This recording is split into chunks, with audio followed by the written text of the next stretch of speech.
నమస్తే స్త్రీతత్వం కార్యక్రమానికి స్వాగతం. ఈరోజు మన స్టూడియోలో శుక్తిమతి గారు మనతో ఉన్నారు. ఆమె స్త్రీతత్వం గురించి మాట్లాడబోతున్నారు, తెలుసుకుందాం. నమస్తే అమ్మా. నమస్తే అమ్మా. అరుణాం కరుణా తరంగితాక్షి ధృత పాశాంకుశ పుష్పబాణ చాపాం అణిమాదిభిరావృతాం మయూకై అహమిచ్చేవ విభావై భవాని. ఓం శ్రీ విఘ్నేశ్వరాయ నమః. శ్రీమాత్రే నమః. స్త్రీకి నిర్వచనం చెప్తారా అమ్మా? స్త్రీ అంటే త్రిగుణాత్మకమైనటువంటి యొక్క ప్రకృతికి ప్రతీకయే స్త్రీ. ఏ విధంగానైతే ప్రకృతిలో ప్రతి నెల మార్పులు జరుగుతూ ఉంటాయి, అదేవిధంగా స్త్రీ శారీరకంగా, మానసికంగా, ఆలోచనాపరంగా అన్నిట్లలో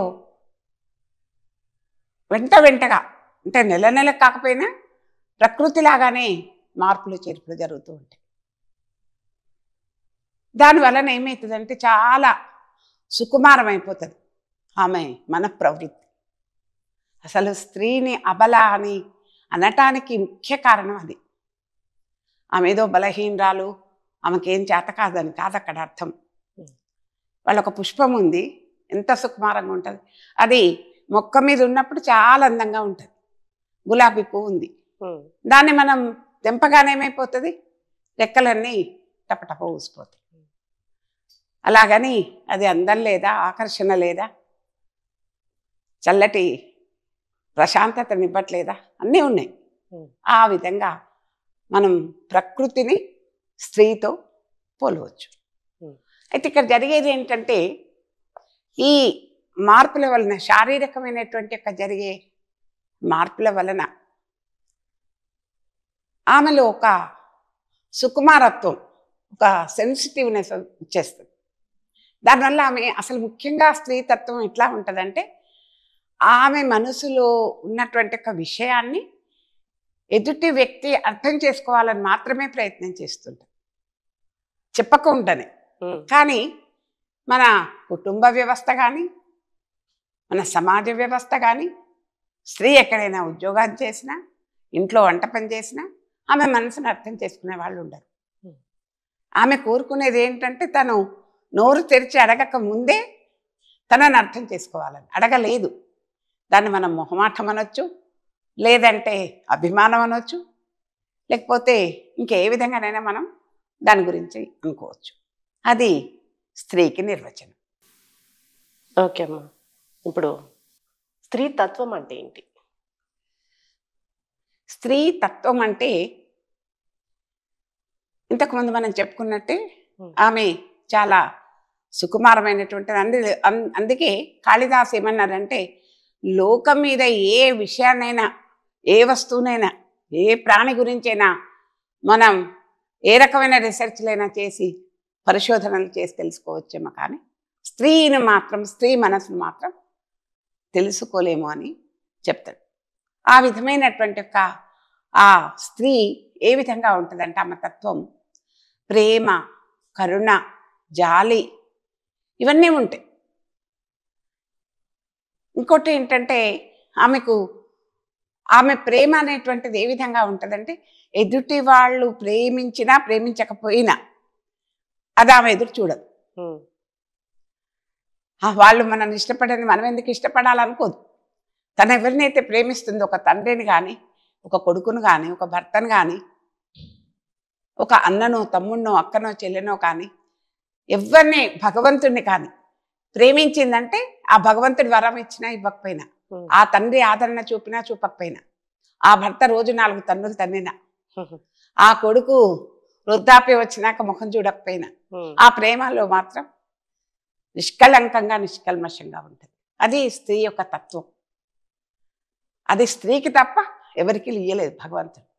దానికి కారణం ఏంటంటే, ఆమె బ్రహ్మ అమ్మ అంటారు కదమ్మా, బ్రహ్మ అమ్మ సృష్టికర్త బ్రహ్మ తన యొక్క పరిస్థితిని స్త్రీకి ఇచ్చింది. బ్రహ్మ బాధ్యతను అప్పగించింది. ఎందుకంటే ఆమె లేకపోతే సృష్టి లేదు. అయ్యేటప్పటికి బాధ్యత ఇవాళ మనం ఇంటికి తాళవేసి ఎవరో ఒక అమ్మాయికి అప్పజెప్పిపోయినాం, మనం కంటే ఎక్కువగా కేర్ తీసుకోవాల్సి వస్తుంది. మనమైనా ఒక్కోసారి ఎప్పుడైనా తలుపులు వేయకుండానో తాళాలు పెట్టకుండానో ఉంటామేమో, కానీ బాధ్యత అప్పచెప్పినప్పుడు ఇంకా ఆమె సర్వప్రాణాలు ఆ ఇంటి మీద పెడుతుంది. ఆమె బాధ్యత తీరిందాక అగో అలాంటి పొజిషన్ భగవంతుడు ఇచ్చింది అమ్మకు. అమ్మ పొజిషన్. అమ్మ అంటే సృష్టికర్తవే. అందుకని కొడుకు తీసుకుపోయి ఈ రోజుల్లో వృద్ధాప్యం కాగానే వృద్ధాశ్రమంలో వేసినా కూడా ఆమె ఆ వృద్ధాప్యంలో నీలుగుతూ నిక్కుతూ కూడా నా కొడుకు క్షేమంగా ఉండాలి, పిల్లలు బాగుండాలి అని కోరుకుంటుంది. అది అమ్మకు తప్ప ఎవరికి సాధ్యమమ్మా? అది స్త్రీతత్వం. కాబట్టి ఇలాంటి గొప్ప స్త్రీతత్వాన్ని మనం ఈరోజు చర్చించుకోబోతున్నాం. కాబట్టి ప్రాచీన కాలం నుండి కూడా స్త్రీ, ఇప్పుడు మనం అనుకుంటాం ఈ రోజుల్లో ఏదో అధునాతన కావాలి, స్త్రీకి స్వేచ్ఛ లేదని, లేకపోతే స్త్రీలు ఇప్పుడే చదువుకుంటున్నట్టు, ఇప్పుడే అన్ని రంగాలలో పనిచేస్తున్నట్టు అనుకుంటున్నాం. కాదు. మనం చాలా తెలుసుకునేది ఉంది. స్త్రీ ఏ రోజులే ప్రాచీన కాలం, అతి ప్రాచీన కాలం, కొన్ని వందల వేల సంవత్సరాల క్రితమే స్త్రీకి సర్వ హక్కులు ఇచ్చారు. స్త్రీ తత్వాన్ని గురించి చెప్పాలంటే పరిపూర్ణమైనటువంటి ఒక తత్వం అనేది. అసలు ఎప్పుడు కూడా దేవుడు కానీ, ప్రాచీనులు కానీ, మన ఋషులు కానీ, మునులు కానీ, ఏ కావ్యాలు కానీ స్త్రీతత్వం ఇది, పురుషతత్వం ఇది అని విభజించలే. మధ్యలో మనమే ఏం చేసినామంటే పురుష అహంకారంతో స్త్రీకి స్వేచ్ఛ ఇస్తే ఈమె అన్ని రంగాలలో మమ్మల్ని మించిపోతుందనే ఇదితోటి ఒక సౌందర్యం, ఒక అందం అనేటువంటి ఒక అపేక్షకు స్త్రీని లొంగతీసి ఆమెను అక్కడే వదిలేసింది. కానీ ఎవ్వరు కూడా లిస్టులు పెట్టలే. స్త్రీ ఏడవాలి, స్త్రీ ఇంట్లోనే ఉండాలి, స్త్రీ గేటు దాటిపోకూడదు, లేకపోతే స్త్రీకి ధైర్యం వద్దు అనే లిస్టు లేదు. పురుషునికి కూడా అదే విధంగా లేదు.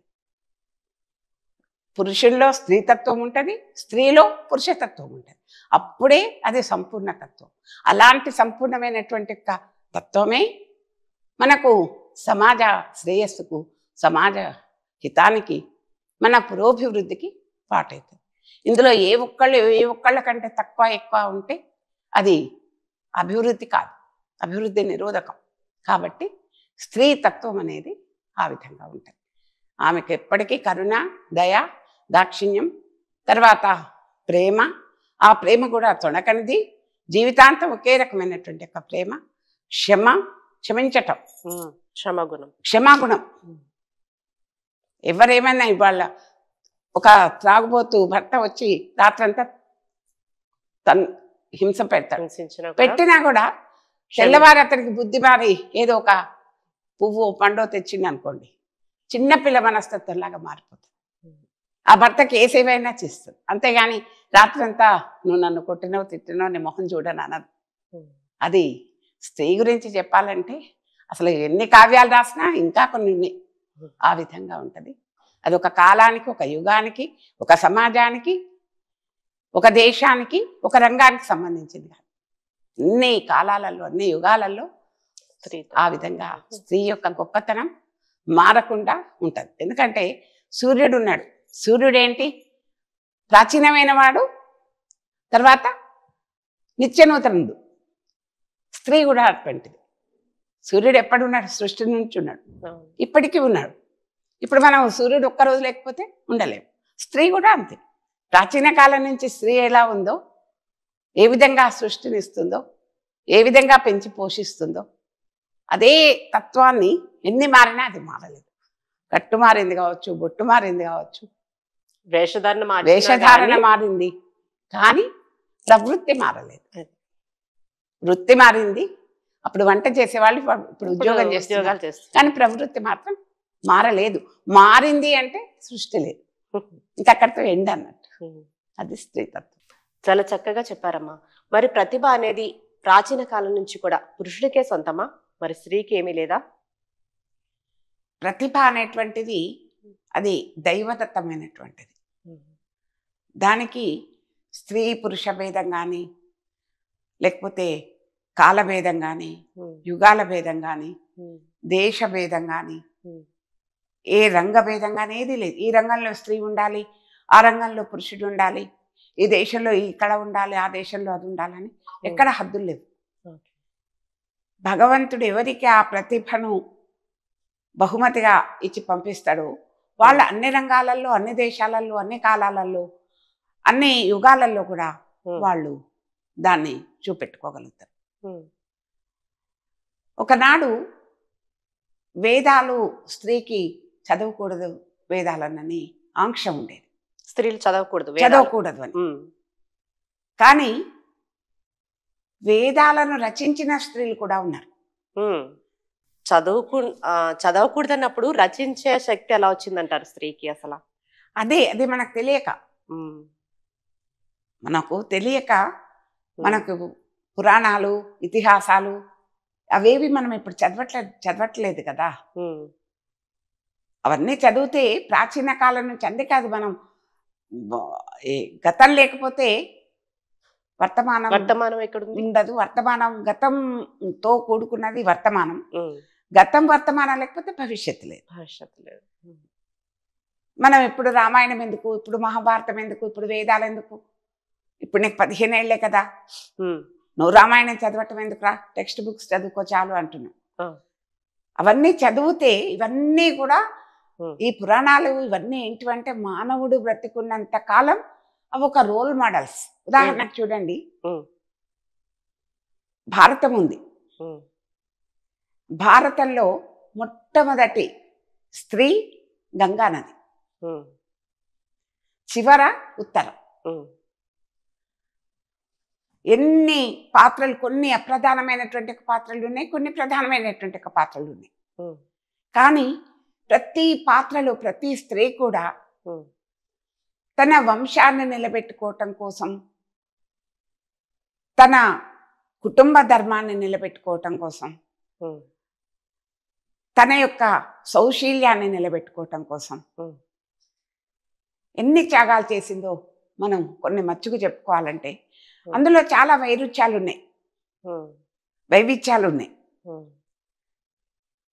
ఉదాహరణకి చూడండి, భారతాన్ని తీసుకుందాం. భారతంలో అనేక మంది స్త్రీ పాత్రలు ఉన్నాయి. అయితే భర్త చనిపోయిన తర్వాత మాద్రి సహగమనం చేసేసి, మరి ఇంకొక స్త్రీ కుంతీదేవి భర్త చనిపోయినాక కూడా ఆమె పిల్లల కోసమని బ్రతికి, ఆమె యొక్క అన్న బావగారు దగ్గర, బావగారు తోటికోడలు పంచలు పడి అనేకమైనటువంటి యొక్క సేవలు వాళ్ళకు చేస్తూ, అంటే ఇది ధర్మయుద్ధం చేసింది పిల్లల కోసం. తన భాగం తను పిల్లలకు పంచుకోవాలని వాళ్ళతోటి ధర్మయుద్ధం అంటే ఏంటంటే వాళ్ళ హింసాత్మకమైన పనులు చేయలే, వాళ్ళ ఇంట్లో ఉంటూ వాళ్ళకి సేవలు చేస్తూ తన భాగాన్ని, తనకు రావాల్సిన భాగాన్ని తన పిల్లలకు తెప్పించుకోవటం కోసం జీవితాంతం ఆమె వాళ్ళకు శుశ్రూషలు చేసింది. పాపం అక్కడే వాళ్ళ పంచని చనిపోయింది. అదెంత గొప్ప. అదేవిధంగా ద్రౌపదిని తీసుకుందాం. ద్రౌపది తన కొడుకులకు జరిగినటువంటి ఒక అన్యాయం వల్ల వాళ్లకు రావాల్సినటువంటి యొక్క రాజ్యం వచ్చేదాకా, అంటే శత్రువులు చచ్చేదాకా నేను నెత్తి ముడి వేయనని శపథం చేసుకున్నాను. ఎన్నెన్నో కష్టాలు పట్టాయి. ద్రౌపది పడినంత అవమానాలు, కష్టాలు ఎవరూ పడలే. ఎందుకు పడింది? ఆమెకు ఆత్మస్థైర్యంతో. అవమానాలు పడటం ఎవరికి ఇష్టం ఉండదు. ఎందుకు పడింది? శకుంతలను చూద్దాం. శకుంతల ఇతివృత్తం చూస్తే ఆమె దుష్యంతుడు వచ్చి ఆమె 16 ఏళ్ల కన్య ఏదో బలహీనత వల్ల అతడికి ఆకర్షితురాలైపోయింది. అతడు వంచిండు. ఆ వంచి ఆమెను వదిలేసినప్పుడు ఆమె పాపం ఎక్కడో వనాలలో ఒక మొలకలాగా, ఒక పువ్వులాగా, ఒక వృక్షంలాగా సుకుమారంగా హాయిగా స్వేచ్ఛగా బతికినటువంటి ఒక స్త్రీకి అంత పెద్ద కష్టం తీసుకొచ్చింది. అవును. వదిలేసింది, పరిత్యాగం చేసిండు. చేసినప్పుడు ఆమె అతని వెంటపడి బతిమలాడలేదు. నువ్వు నన్ను ఎందుకు వదిలేసినావు, ఏం కారణం, నీకు కోర్టుకు పోతా, కేసులు పెడతా అనలేదు. డోంట్ కేర్ అన్నది ఆమె అంతే. ఒక మాటలో చెప్పాలంటే తన కొడుకున్నాడు, ఆ కొడుకును ఆసేతు హిమాచలం వరకు కూడా రాజ్యాన్ని సుభిక్షంగా పరిపాలించేటువంటి అస్త్ర శస్త్ర విద్యలన్నీ కూడా నడిపించింది. ఆమె ఒకటే మాట అన్నది దుష్యంతుడితో, నువ్వు నన్ను వదిలేసినామని నేను అడగను, నిన్ను ఎందుకు వదిలేసినామని నాకు అవసరం లేదు, కానీ నేను ఒక్కదానికే బాధపడుతున్నా. ఏంటి అది అంటే, నువ్వు అబద్ధం ఆడినవు, అసత్యం ఆడినవు. నువ్వు ఒక రాజు అయినటువంటి వాడు, ప్రజలను పరిపాలించేటువంటి వాడు అబద్ధం ఆడొచ్చా, అసత్యాలు పలుకొచ్చా, అందుకు నేను బాధపడుతున్నా అని ఆమె. ఎన్ని ఉదాహరణలమ్మా, ఎన్ని ఉదాహరణలు. స్త్రీ పాత్రలు అవన్నీ మనం చదివితే మనకు అవన్నీ రోల్ మోడల్స్. అవన్నీ వాళ్ళ ఆ పాత్రలన్నీ అవి ఏవో ఎప్పుడో జరిగినాయి. ఇప్పుడు మాకు భారతం వద్దు, ఇప్పుడు మాకు రామాయణం వద్దు, అబ్బో అబ్బో ఎంత ఏదో ఆధ్యాత్మికత, అదేదో దైవం దేవుడు అని కళ్ళు మూసుకొని కూర్చోమల్లే. ఇప్పటి సాంకేతిక నిపుణత ఆనాడు ఉన్నది. మనం ముందు ముందు చెప్పుకుందాం అదంతా. ఇప్పుడు మనం ఏదో కంప్యూటర్ యుగం, మనం సెల్ పట్టుకొని తిరుగుతున్నాం, వాట్సాప్లు చూస్తున్నాం. అప్పుడు వాళ్ళకి ఏం లేదు, పిచ్చోళ్ళు ఏదో తపస్సు చేసుకొని ముక్కు మూసుకొని అరణ్యాలలో ఉన్నారు అనుకుంటున్నాం. కానీ ఎన్నెన్ని అద్భుతాలు ఉన్నాయో అవన్నీ ఒకసారి మనం చర్చించుకుంటే, ఈనాటి పిల్లలు ఒకవేళ వింటే, మరి వాళ్ళకి వినే అవకాశం మనం ఇవ్వటం లేదు కదమ్మా. సమయం ఎక్కడ ఉందండి, సమయం లేదు కదా. సమయం లేదు అంటే మనం దుర్వినియోగం చేస్తున్నాం సమయాన్ని. ఇంకా వాట్సాప్ కి, ఫేస్బుక్ కి, పనికిరాని సోషల్ మీడియాకి అప్పచెప్తున్నాం. సమయం లేదంటే ఏదైనా మాట చెప్పాలన్నా కూడా వినే ఓపిక మాకు టైం లేదు కదా చెప్పేసి. 12 గంటల వరకైనా మనం సోషల్ మీడియాలో ఉంటాం. కానీ ఎంత ఉరుకులు పరుగులు అసలు. ఒక్కసారి గనక మనం చూస్తే ఒక రోజంతా మనం చేస్తున్న ఇంట్లో, ఏ ఇంటిలోనైనా ఎవరైనా కనుక కెమెరా పట్టుకొని ఫోటోలు తీస్తే, మనకు చూపెడితే మనం ఎట్లా ఉన్నాం, మన లైఫ్లో ఎంత ఘోరంగా ఉన్నాయో మనకు అర్థమైపోతుంది. ఆనాడు చదవటం అనేది కంప్లీట్గా పోయింది, భాష పోయింది, మాట్లాడటం పోయింది. ఆ రోజు 15-16 సంవత్సరాల వరకే అమ్మ అనేక శ్లోకాలు, కావ్యాలు చదివించేవాళ్ళు పిల్లల చేత. ఎందుకంటే వాళ్ళది సారవంతమైన భూమిలాగా, వాళ్ళకి ఏ ఇది లేనటువంటి యొక్క కల్మషం లేని హృదయాలు. అప్పుడు వాళ్లకు మంచి మంచి హితబోధలు చేసేవాళ్ళు. శివాజీ ఉదాహరణకి, శివాజీ తల్లి కథలతోనే ఆయన వీరుడైండు.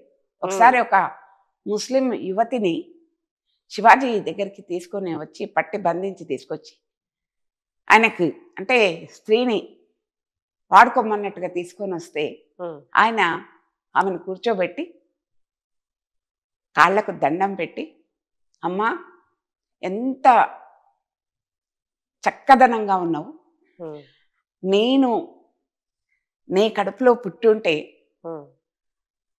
నీ ముక్కు ఎంత బాగుంది, ఆ ముక్కు నాకు వచ్చు కదా, నీ కళ్ళు ఎంత ఆకర్షణీయంగా ఉన్నాయి, ఆ కళ్ళు నాకు వచ్చు కదా, నీ ముఖంలో ఎంత పవిత్రత ఉంది, ఆ పవిత్రమైనటువంటి ఒక భావాలు నాకు వచ్చు కదా, నీ కొడుకునే వచ్చే జన్మలోనైనా నీ కొడుకునే పుడతా అంటే, ఆ స్త్రీ అయితే చాలా ఆశ్చర్యపోయింది. ఎందుకు అంత గొప్ప సౌశీల్యం ఆయనకు వచ్చిందంటే తల్లి కథల వలన. ఇప్పుడు కథలు ఎక్కడ ఉన్నాయి? కథలు ఏమైనా చెప్తున్నామా మనం పిల్లలకి? మంచి చెప్తున్నామా? ఏమీ లేదు. ఆనాడు ఎప్పుడూ ప్రాచీన కాలం, ద్రౌపది కాలం అవసరం లేదమ్మా. నా చిన్నతనంలో నీతి పద్యాలు చెప్పేవాళ్ళు. ఇంటికి వస్తే మా నాన్నమ్మ, అమ్మమ్మ వాళ్ళు స్కూల్కి వెళ్తే పాఠాల కంటే ఎక్కువ అవి, అప్పుడు ఈ సిలబస్లు, పాఠ్యాంశాలు, ట్యూషన్స్ ఇవన్నీ లేవు. ఎంతో విజ్ఞానం వచ్చేది. 8 దాకా 9 దాకా స్కూళ్ళు లేవు, 4 గంటల వరకే స్కూల్. అప్పటి వరకు ఎంతో విజ్ఞాన భాండాగారం లాగా పోయేవాళ్ళం, ఆడుతూ పాడుతూ చదువుకునేవాళ్ళం. ఎన్నో నీతి పద్యాలు. ఇప్పుడు పద్యాలు ఎక్కడున్నాయి? జీవిత చరిత్రలు ఎక్కడున్నాయి? నాన్ డీటెయిల్స్ ఉండేవి. నాన్ డీటెయిల్స్లో అనేక వీర కథలు ఉండేవి. అవును. మదర్ తెరీసా గురించి, గాంధీ మహాత్ముని గురించి, జీవిత చరిత్ర, దేశభక్తుల గురించి, ప్రకాశం పంతుల గురించి అవి చదివినప్పుడు మనలో ఎంత ఇన్స్పిరేషన్ ఉంటుంది. అవన్నీ పోయినాయి. అవన్నీ ఉన్నప్పుడు అవన్నీ తప్పుడే. ఓన్లీ సెల్లే మంచిది. ఆ సెల్లులో చూడరానివి, చూడకూడనివి ఆ విధంగా ఉన్నాక ఇంకా మనం ఊరికే ఉపన్యాసాలు ఇచ్చి యువత బాగుపడాలి, సమాజం బాగుపడాలి, దేశం బాగుపడాలి అని అంటే బాగుపడదు. మళ్ళీ ఆ ప్రాచీన కాలాన్ని తీసుకొని రావాలి. బేస్మెంట్ను వదిలిపెట్టొద్దు. ఎన్ని అంతస్తుల మేడ కట్టినా, ఎన్ని అపార్ట్మెంట్స్, 50 అపార్ట్మెంట్ కడుతుంటాం ఒకదాన్ని వెంట ఒకటి. బేస్మెంట్ కరెక్ట్గా లేకపోతే మొత్తం కుప్పగూలిపోతుంది ఒకటే రోజు. ఆ విధంగానే మన సంస్కృతి, మన పురాణాలు ఇతర దేశాలే గౌరవిస్తున్నాయి. ఇతర దేశాలు భాషను నేర్చుకొని అవి చదువుతున్నారు. మనం వాటన్నిటిని పక్కకు పెట్టినాం. కాబట్టి ఈ విధంగా ఆధ్యాత్మికత నేర్పాలమ్మ. ఒక తల్లి పిల్లలకి ఆధ్యాత్మికత అంటే ఏదో ముక్కు మూసుకొని తపస్సు చేయటం అసలే కాదు. మనిషి లైఫ్ ఎట్లా ఉండాలి, మనిషి జీవితం, అవన్నీ ఇప్పుడు రామాయణం, భారతం, భాగవతం ప్రతి దాన్నే ఎగ్జాంపుల్ ఎందుకు తీసుకుంటున్నామంటే అవి ఒక రోల్ మోడల్స్ మనకు. అందులో ఉన్న ప్రతి పాత్ర కూడా మనిషి అనేవాడు ఎప్పటి వరకు అంటే మనిషి అనేటువంటి వాడు భూమి మీద ఉన్నంత కాలం, ఇప్పుడు అప్పుడు అని కాదు. ఆ విధంగా మనం పిల్లలకి ఆ విధంగా రేపు రాబోయే యువతకి నేర్పేటువంటి యొక్క బాధ్యత తల్లిదే. ఒక అబ్బాయి బయటికి పోయి ఒక ఆడపిల్లని సతాయిస్తుందంటే మనకేం ఆలోచన రావాలంటే వాళ్ళ తల్లి నేర్పలేదు ఇంట్లో. అరే మీ చెల్లితో సమానం, మీ తల్లితో సమానం అనే భావన తల్లి నేర్పాలి. ఒక ఆడపిల్ల చెడిపోయిందన్నా, ఒక మగ పిల్లవాడు చెడిపోయిందన్నా తండ్రిని ఎవరు అన్నారు, తల్లి పెంపకం అంటారు. ఎంత పెద్ద బాధ్యత చూసిందా. భగవంతుడు ఎంత బాధ్యత ఇచ్చిండో సృష్టి చేయమని, ఆ సృష్టిని పోషించమనే బాధ్యత కూడా సమాజం ఇచ్చింది స్త్రీకి. దాన్ని కాపాడుకోవాలి. అందుకే స్త్రీ తత్వాన్ని గురించి మనం తప్పకుండా అనేక రకాలుగా తెలుసుకోవాలి, తెలుసుకోవటానికి ప్రయత్నం చేయాలి, ఆచరణలు కూడా పెట్టడానికి ప్రయత్నం చేయాలి. అప్పుడు మనకి ఏ ఉపన్యాసాలు అవసరం లేదు, ఏ ఉపోద్ఘాతాలు అవసరం లేదు. చక్కటి సమాజం, చక్కటి నీతివంతమైన సమాజం మనకు వస్తుంటుంది. దానికి అన్నింటికీ అన్నీ కూడా ఉపయోగపడాలి. ఒకనాటి సినిమాలు ఎంత బాగా ఉండేవి. అప్పుడు కూడా ప్రేమ ఉంది. ఆ ప్రేమ అనేది ఏ విధంగా ఉందంటే చాలా ఉన్నతంగా ఉండేది, గౌరవనీయంగా ఉండేది. అందరం కలిసి చూసేది, కుటుంబం అంతా కలిసి. ఇప్పుడు అసలు ఎవరితో ఎవరని చూడలేం. అసలు ఆ సినిమాలు మానేయటం బెస్ట్ అనిపిస్తుంది. ఆ విధంగా ప్రతి దాంట్లో, ఒక పుస్తకంలో కానీ, ఒక కథలో కానీ ఎక్కడ చూసినా నీతి, ఎక్కడ చూసినా ఇట్లా ఉండేదాన్ని ఎవరు నేర్పలేదు కదమ్మా. ఉదాహరణకు చూడండి, కింద ఒక డబ్బులు పడ్డాయి అనుకోండి, మనం కాలు పెట్టి తొక్కినాం, వెంటనే దాన్ని తీసి మనం లక్ష్మీదేవి అని కళ్ళకద్దుకుంటాం. గడపని తాకినాం కాలుతో, వెంటనే దండం మనకు తెలియకుండా ఆటోమేటిక్గా. ఇట్లా ఇవన్నీ ఎవరైనా నేర్పిండ్రా? అవి ఏమైనా సిలబస్లో ఉన్నాయా అంటే పెద్దవాళ్ళు చేస్తుంటే మనం ఆచరిస్తున్నాం, మనం దాన్ని ఫాలో అవుతున్నాం. పుస్తకం అంటే సరస్వతి అనుకున్నాం, డబ్బు అంటే లక్ష్మి అనుకున్నాం. అన్నీ కూడా ఆ విధంగా పెద్దవాళ్ళు నేర్పేవాళ్ళు. అదేం తప్పు పని కాదు కదా. పెద్దవాళ్ళకి కాలు తగిలితే వెంటనే నమస్కారం, దండం పెట్టాలి. ఇప్పుడు దండం పెట్టాలంటే నామోషి, అదేదో అహం అన్నట్టు అడ్డు వచ్చేది. అహం ఉన్నవాడు దండం పెట్టాడండి. అహంభావం ఉన్నవాడు దండము పెట్టాడు, వాడు ఎప్పటికీ బాగుపడాడు. వాడు అహంతోటే వాడి జీవితం ముగిసిపోతాడు. అదేదో మొదటి నుండి అలవాట్లు ఏం పని చేస్తే, అమ్మో నేను ఎందుకు వంగాలి, ఎందుకు వాడి కాళ్ళు మొక్కాలి, వాళ్ళు ఎంత పెద్దవాళ్ళన్నా కానీ పెద్దల దీవెన ఎంతో మంచిదనే విషయం వాళ్ళకి తెలియదు. అదంతా తల్లిదండ్రుల తప్పు, కుటుంబం తప్పు. కాబట్టి ఒక కుటుంబాన్ని గొప్ప గౌరవనీయమైనటువంటి ఒక స్థానానికి తీసుకువెళ్ళేది స్త్రీ మాత్రమే. ప్రతి విషయంలో మనం ఇప్పుడు స్త్రీ గురించే మాట్లాడుతున్నాం. ప్రాచీన కాలం నుంచి కూడా స్త్రీ ప్రతిభ కూడా ఉందని చెప్పారు కదా, అంటే ఉదాహరణకి చెప్పుకోవడానికి ఏమైనా ఉందంటారా? ఎందుకు లేదమ్మా, వేద కాలంలో ఉదాహరణకి వేదాలకు తీసుకుందాం. మనకు ఋషులు అనే పేరు మనం విని ఉంటాం. అవును. విశ్వామిత్రుడు ఋషి, ఉమ్, వ్యాస మహర్షి, అవును. తర్వాత అనేక మంది ఋషుల పేర్లు మనకు తెలుసు. ఋషి అనేది వాళ్ళు కావ్యాలు రాసినందుకు ఋషి అయిందని అనుకుంటాం, ఉమ్, తపస్సు చేసినందుకు, యజ్ఞం చేసినందుకు. అయితే ఇంకొకటి ఏముంది ఆంక్ష అంటే, వేదాలను స్త్రీలు చదవకూడదనే ఆంక్ష ఉండేది. అవును అన్నారు, స్త్రీలు అది చదవకూడదు మాత్రమే వేదాలు. మనకు తెలుసు. ఉమ్, ఉమ్, కానీ వేద వాంగ్మయంలో, వేద కాలంలో అనేక మంది వేదాంత విద్యలో కూడా పరిణితి పొందినటువంటి మంత్రద్రష్టలైనటువంటి ఒక స్త్రీలు కూడా అనేక మంది ఉన్నారు. ఉమ్, ఉదాహరణకి రోమశ, ఘోష, విశ్వవర, ఆత్రేయ, లోపాముద్ర, ఉమ్, వసుక్రపత్ని, ఇంద్రాణి, అపాల, శ్రద్ధ, వైవస్వతి, యమి, పౌలోమి, సూర్య, వీళ్ళంతా కూడా ఎవరు అంటే ప్రతిభావంతులైనటువంటి యొక్క స్త్రీలు. అంటే ఏ ప్రతిభ అంటే వేదాలను పఠించి వాళ్ళు శాశ్వతమైనటువంటి యొక్క స్థానాన్ని పొందినటువంటి వాళ్ళు. మనమేమో చదవటమే తప్పంటే వాళ్ళు వేదాలను పఠించడం కాదు, రాసినటువంటి రాశారు. వాళ్ళని ఏమంటారు, ఋషికలు అంటారు. అసలు మీరు ఎప్పుడైనా విన్నారా మా ఋషిక అనే? ఋషిక అనే మాట వినలేదండి. మేమే వినలేదు, మీరు ఆ, ఎక్కడ ఆ, వింటారు? అదే ఋషులు ఉన్నారు, మీరు వినలేదు.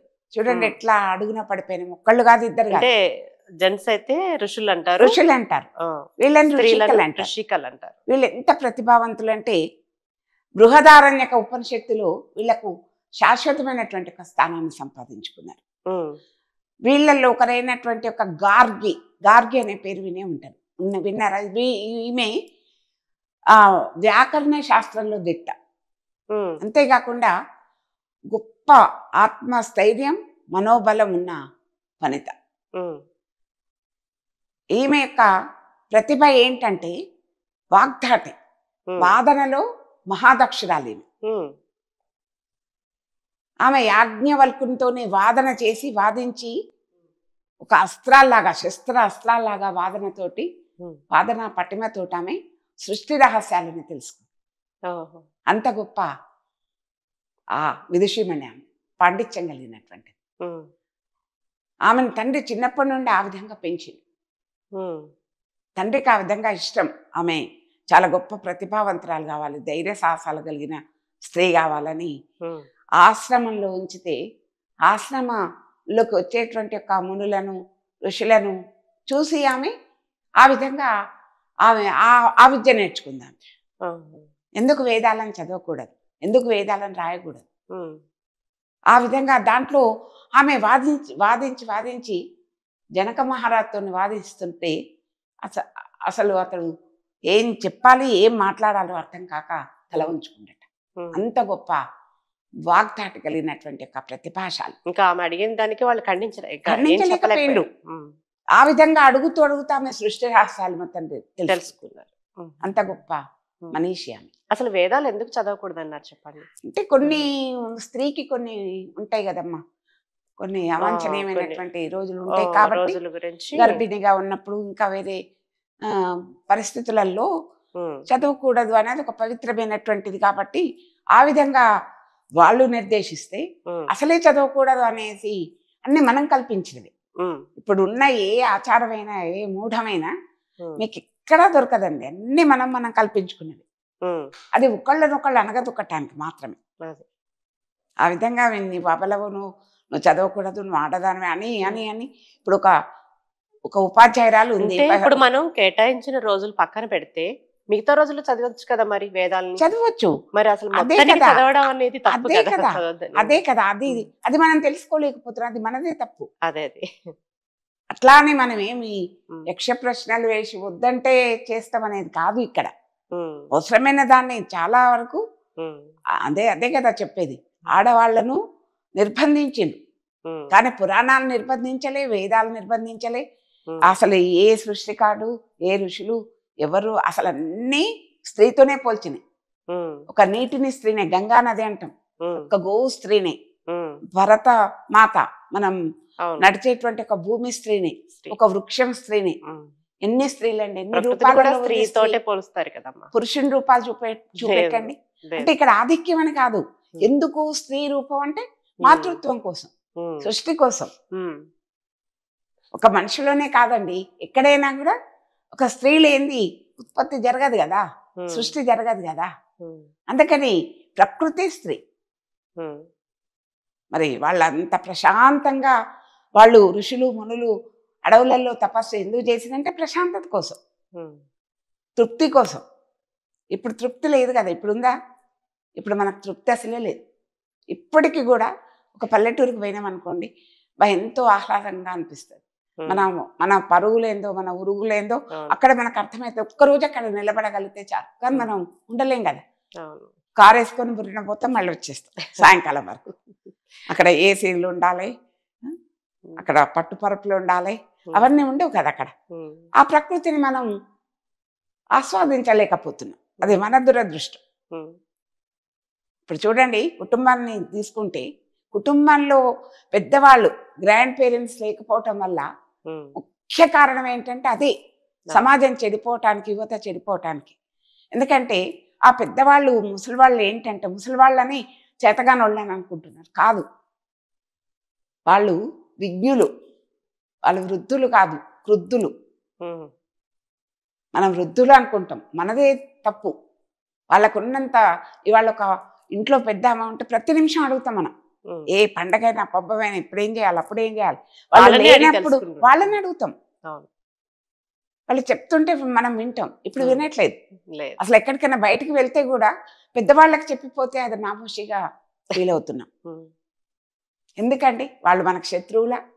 ప్రతి నిమిషం మన మంచి కోరుకునేవాళ్ళు. ఇప్పుడు అది ఎలా అయిపోయిందంటే, నీకు చెప్పిన అర్థం కాదులే, నేను వెళ్ళొస్తా ఉండు అంటారు. వాళ్ళకి చెప్పటం వల్ల వాళ్ళు వాళ్ళకి ఏం అవసరం ఏం లేదు. వాళ్ళ అనుభవం వాళ్ళకు, నువ్వు ఒక 10 పట్టు చీరలు కొనిస్తా అంటే వాళ్ళకి అవసరం లేదు. ఒక 50 లక్షలు నీకు డిపాజిట్ చేస్తా అంటే వాళ్ళకి అక్కర్లేదు. వాళ్ళకు నువ్వు పంచపక్ష ప్రమాణాలు పెడతా అంటే వాళ్ళకి అక్కర్లేదు, అరగదు.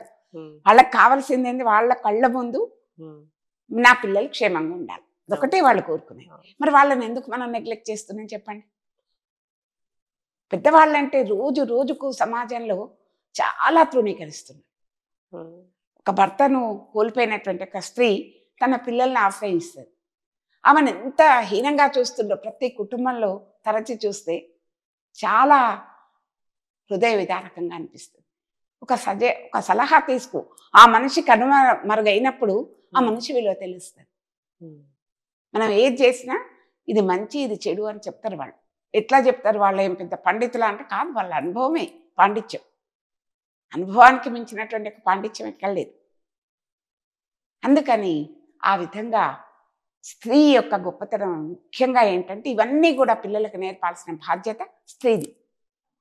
మీ నాన్నమ్మ ఎందుకురా, మీ అమ్మమ్మ ఎందుకురా కాదు, వాళ్ళు చేయబట్టే. వాళ్లకు మనం సంధానకర్తలు. వీళ్ళు మధ్యయుగం వాళ్ళు పిల్లలకి పెద్దలకి, ఇక్కడ పిల్లలు ఉండట్లేదు, పెద్దలు ఉండట్లేదు. అందుకని కుటుంబాలు చెదిరిపోతున్నాయి. మా రోజుల్లో మేము చిన్నప్పుడు మా అమ్మనో నాన్ననో ఎవరైనా కొంచెం కొట్టినా కోపం చేసినా వెంటనే నానమ్మ అమ్మమ్మ అని పోయి కంప్లైంట్ చేసుకునేవాళ్ళు. అదేదో వాళ్ళకు ఒక రక్షణ, ఒక ప్రొటెక్షన్ లాగా. మా నాన్నమ్మ అంటే మా నాన్నమ్మ, మా అమ్మమ్మ అంటే. ఇప్పటికీ కూడా పిల్లల్ని మనం ఆ విధంగా పెంచితే వాళ్ళు అట్లా అయిపోతారండి. పిల్లలతోనే ఏం తప్పులేదు. ఈ మధ్య వాళ్ళు ఎప్పుడైతే ఉన్నారో వాళ్ళు అది కానివ్వటలేదు. ఈమె చెప్పి పోదు. ఉదాహరణకు అత్తగారు అమ్మగారు ఉంది ఇంట్లో, నేను ఎక్కడ పోతే ఆమెకెందుకు చెప్పాలి, ఆమెకెంది చెప్పేదని వెళ్ళిపోతారు. నిన్న చూసి నీ పిల్లలని అదే పని చేస్తారు. ఆ రోజుల్లో ఏం చేసేవాళ్ళు? ఎక్కడికి వెళ్ళినా ఇంటికి వెళ్ళి నేను ఫలానా చోటికి పోతున్నా, ఊరికి పోతున్నా అని దండం పెట్టి దీవెన తీసుకొని పోయేవాళ్ళు. క్షేమంగా పోయి క్షేమంగా వచ్చేవాళ్ళు. పెద్దవాళ్ళ దీవెన చాలా మంచిది. ఆ దీవెనతోనే మనకు ముందుకు నడిచేది. ఇప్పుడు మనము ఎప్పుడైతే ఈ చెప్పమో మన పిల్లలకు నేర్చుకోరు, మన పిల్లలకు ఇంకా నేర్చుకోరు. ఆ విధంగా ఇప్పుడు ఇదంతా ఏంటంటే వసుదైక కుటుంబం, ప్రపంచం అంతా మన చేతిలో ఉంది. సెల్ ఉంది అనుకుంటున్నాం. ఉండాలి సెల్లు, టెక్నాలజీ కాదని ఎవ్వరూ అన్నారు. కానీ మన మౌలికమైనటువంటి యొక్క ఆచార వ్యవహారాలను, సంస్కృతిని కాపాడుతూ రావాలి. అది స్త్రీకే ధర్మం. ఏ పురుషుడు కూడా మన సంస్కృతిని పాడు చేయటం లేదండి. పురుషులను ఏదో నేను సమర్థించడం ఇక్కడ కాదు, ఉన్న విషయం. స్త్రీ బాధ్యత చెప్తున్నా ఇక్కడ. స్త్రీ చేస్తుందని నేను అంటలేదు, అందరి స్త్రీలకి ఇది వర్తించకపోవచ్చు, కానీ స్త్రీ బాధ్యతను గుర్తు చేస్తుంది. స్త్రీలు ఎప్పుడైతే ఒక కుటుంబం అనేది దేశానికైనా ప్రపంచానికైనా ఒక బేస్. ఒక కుటుంబం బాగుంటే దేశం ఆటోమేటిక్గా బాగుంటుంది. కుటుంబ విలువలు తగ్గిపోతున్నాయి. కుటుంబ విలువ ఎప్పుడైతే తగ్గిపోతుందో ఆటోమేటిక్గా మిగిలినవన్నీ తగ్గిపోతాయి, విలువ అనేటువంటిది పోతుంది. కాబట్టి ఇవన్నీ కూడా మనం స్త్రీ తత్వంలో ఎందుకు మనం అప్పటి వాళ్ళందరినీ ఒకసారి తలుచుకుంటున్నామంటే ఆ విధమైనటువంటి యొక్క స్త్రీ తత్వాన్ని మనం చెదరగొట్టకూడదు, చెరిపివేయకూడదు. ఆ విధంగా ఆ గౌరవాన్ని, ఆ స్థానాన్ని, ఆ మాతృత్వాన్ని, వీటన్నిటిని మనం పోషించుకోవాలి. మాతృత్వాన్ని కూడా రక్షించుకోమని చెప్పేటువంటి యొక్క దౌర్భాగ్యపు రోజులు వచ్చినాయి. మాతృత్వం అంటే ఎంత గొప్పది వరం. పిల్లలు స్త్రీ జన్మనే పిల్లలతో, అసలు ఆమె ప్రసవించినప్పుడు మళ్ళీ జన్మెత్తుతుంది అంటాం. అవునా కాదా చెప్పండి? ఇప్పుడు స్త్రీ జన్మనిచ్చింది అంటే మళ్ళీ ఆమె కూడా జన్మని ఎత్తటమే. ఆ విధంగా అంత గొప్ప సృష్టికి ప్రతి సృష్టి కదా. అట్లాంటి స్త్రీ తన గౌరవాన్ని, తన బాధ్యతను మరవద్దు, మాతృత్వాన్ని అసలే మరవద్దు. పిల్లలను మనం టచ్ చేసినప్పుడే వాళ్ళకి ప్రేమ ఉంటుంది మన మీద. ఇప్పుడు తీసుకపోయి మనం డే కేర్లలో పడేస్తాం. మనకెప్పుడు ఆ స్పర్శ ఉన్నప్పుడే ప్రేమ ఉంటుంది. చూడండి, ఒక చిన్న ఎగ్జాంపుల్. మనం అన్నం టిఫినో అన్నమో తింటుంటాం, స్పూన్తో తింటాం. మనకి ఎంతైనా తింటాం, 2 ప్లేట్లైనా. మనం అదే చేత్తుంది తినండి మీరు, అందులో సగం తిన్నా కూడా మనకు తృప్తిగా కడుపు నిండినట్లు ఉంటుంది. స్పర్శ అదంతే. ఆ విధంగా స్పర్శతోనే ప్రేమ, తృప్తి, ఆనందం అన్నీ ఉంటాయి, ఆరోగ్యం. కాబట్టి మాతృత్వాన్ని కూడా మనం మర్చిపోవద్దు. మాతృత్వాన్ని అది ఒక గొప్ప వరం, స్త్రీకి ఇచ్చిన వరం. అయ్యో మేము స్త్రీగా పుట్టినాం, మేమే ఎందుకు పిల్లల బాధ్యత వహించాలి, నేనే ఎందుకు బయటికి ఉరకకూడదు, నేనే ఎందుకు వంటింట్లో ఉండాలి అంటే తప్పేం లేదు. షేర్ చేసుకోవటమే, అది సెల్ఫ్ పిటి అవసరం లేదు. అయ్యో మేము స్త్రీలము, మేము అన్నమే ఉండాలా, మేము వంటింట్లోనే ఉండాలా, ఎవరు ఆక్షేపించలే. నీకు ప్రతిభ ఉన్న దాంట్లో నువ్వు వెళ్ళమని అంటున్నారు. ఆనాడైనా ఈనాడైనా ఏనాడైనా ప్రతిభకు అడ్డుకట్టు వేసేవాళ్ళు ఎవరు లేరు. కానీ నేను చదువుకుంటున్నా, నేను బ్యాగ్ పట్టుకొని వెళ్ళిపోతా, మీరు ఎక్కడైనా హోటల్లో తెప్పించుకొని తినండి అంటే తప్పు. నీ బాధ్యత, నీ పిల్లల్ని పోషించే బాధ్యత నీది. పూర్వకాలంలో పురుషుడు ఏం చేసేవాడు, సంపాదించుకొని తీసుకొచ్చి పెట్టేవాడు. స్త్రీ ఇంట్లో ఉండి పిల్లల్ని సంరక్షించుకునే బాధ్యత తను. ఇప్పుడు నేను కూడా బయటకు వెళ్తాను, వెళ్ళినాక ఏమవుతుంది, ప్రతి కుటుంబంలో పొద్దున్న లేస్తే తనులాట్లే. ప్రతి స్త్రీ నేను ఏదో చేస్తున్నాను. నెలకు 10 లక్షలు సంపాదించే భర్త ఉన్నా స్త్రీ అదే ఆలోచన, 10,000 సంపాదించే భర్త ఉన్నా అదే ఆలోచన, నేను ఏదో కష్టపడుతున్నా. ఆ సెల్ఫ్ పిటి వద్దు. మనం అన్నం అనేది ఎంత ముందు చెప్పుకుందాము. ఒక పాత్రలో అసలు అన్నం ఎట్లా వండాలి, ఎట్లా వడ్డించాలి, ఆ వడ్డనలో కూడా ఎంత గొప్పతనం ఉంటుందో అవన్నీ కూడా మనం తెలుసుకున్నప్పుడు కొంచెమైనా మనం మార్పు తెచ్చుకోవాలి. వాళ్ళ చరిత్రలు చదవాలి. వాళ్ళు ఏమీ వెలవెలపోలేదు, చరిత్రలో నిలబడిపోయింది వాళ్ళు. కొన్ని యుగాలైనా కూడా మనం వాళ్ళ ద్రౌపదిని గురించి, సీతను గురించి, కైకేయిని గురించి ఎందుకు అనుకుంటున్నాం, సత్యభామను గురించి అంటే వాళ్ళంతా వీరులు, శూరులు. రుద్రమదేవి ఉంది, ఝాన్సీ లక్ష్మీబాయి ఉంది, వాళ్ళంతా కూడా కథన రంగానికే వెళ్ళిన వాళ్ళు, రాజ్యాలను పరిపాలించిన వాళ్ళు, రాజకీయ నిపుణులు కొంతమంది, అనేక నాట్యకారులు కొంతమంది, కవులు, రచయిత్రులు, మొల్ల లేదా కవయిత్రి. అవన్నీ ప్రతిభలు కావా? అంటే వాళ్ళ ఇంట్లో అన్నం అవన్నీ మానేసి వండుకోవటం. అప్పుడు జొమాటో, టమాటా లేవు కదండి, ఆర్డర్ ఇచ్చి ఇంటికి తెప్పించుకునేటానికి వండుకున్నారు, తిన్నారు, పిల్లలకు భర్తకు పెట్టుకున్నారు, వాళ్ళ ప్రతిభను వాళ్ళు చాటుకున్నారు. అది స్త్రీ యొక్క గొప్పతనం. అంటే మూలాలను మనం మర్చిపోకూడదు. మీ విలువైన సమయాన్ని మా 60 కేటాయించి స్త్రీతత్వంలో స్త్రీ తత్వమే కాకుండా స్త్రీ వహించవలసిన బాధ్యతలు కూడా చాలా చక్కగా చెప్పారమ్మా. నమస్తే. నమస్తే అమ్మ.